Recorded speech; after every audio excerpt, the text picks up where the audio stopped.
Hello. Hey, Trey. All right, go for Trey. Trey, you faced these guys before. What's kind of just the challenge with that defensive front? There's a lot of changes from what you saw in the Super Bowl, though. Yeah, the 49ers organization have a lot of respect and admiration for them, first and foremost, especially on the defensive side of the ball. They do a great job being physical opponents every single time we played them. They have great defensive players all across the board. They're a great team, man. So every time we played them, it's been a really competitive matchup, and they're definitely an opponent that you don't take lightly. We take no one lightly, and we definitely don't take them lightly. They're a great team and great organization. What was the bye week kind of like? Is just the offensive line as a whole kind of doing the self-scouting and seeing what kind of worked and didn't work in the first 5 games? I just think identifying different plays that you could have been better on, or concepts that might be a little similar to what we're running now, and obviously the few guys that are still there, just scouting yourself on them, seeing any tendencies and moves that they were doing last year that that works in your favor. So I would say it's just another game in the season. You can't look past it or do anything differently. You just have to scout your opponent. How do you sense that Wanye has settled in since taking over that role? Yeah, Coach Andy Heck, Corey Matei, they do a phenomenal job of our offensive line and making sure every single week, week in and week out, that the guys prepared to go. So Wanye's doing a great job.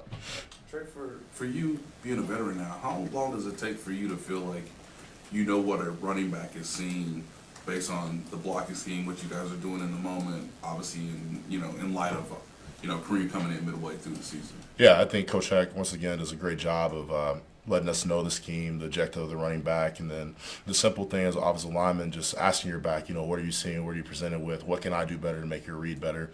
And, having a veteran presence like Kareem, a guy like Samaje, a guy who's learning just like Carson, and obviously Isaiah Pacheco, who is great as well. Just being on the same page as them as offensive linemen is so important because what we're presenting to them can determine a lot of what they're reading. So it's been nice, like I said, just being able to have that open line of communication with them. And our coaches do a great job making sure that's established and set. Trey, you guys have run the ball more this year than any year you've been here. I just wondered what you think about that as an offensive line. I'm old line. I love to run the ball. It's definitely a privilege to run the ball when you can, and sort of assert your will and dominance, and then as well as wear down the opponent and sort of make them earn the right to rush the passer. And obviously whatever Coach Reed and whatever Coach Nags and Coach Heck and our offensive coaches, whatever they call and design and draw up, we'll be ready to go and compete at it at the top-notch level.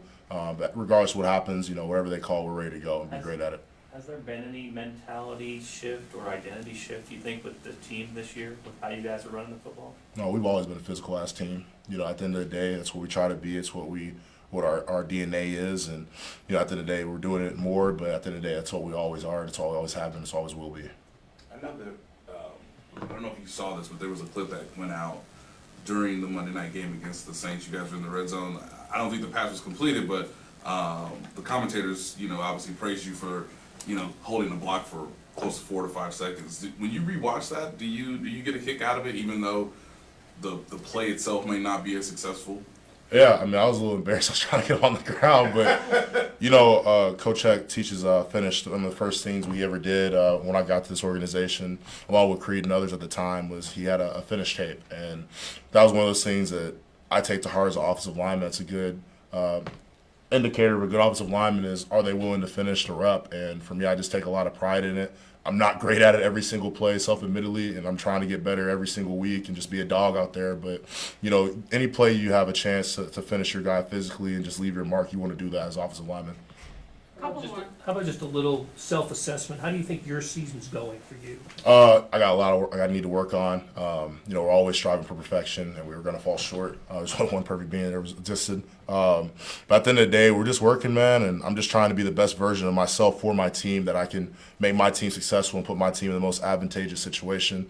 I don't really look at myself and my play. I'm just looking at my team and what I can do better. How can I be a better veteran presence? How can I be a better teammate? How can I be a better player for the scheme? Whatever I can do to be the best for my team, I'm going to try to do it. Looked like going back to Tennessee. What was the highlight? Hey, it's great to be back on Rocky Top, man. It's great to go back home and be around a lot of teammates who I haven't seen in years, and see the coaching staff. And I'm getting old, fellas. There's only a couple guys I know now, but it's always great to go back to Tennessee. It's home, and it's always a great time. Thanks, everyone. Yeah, thank y'all.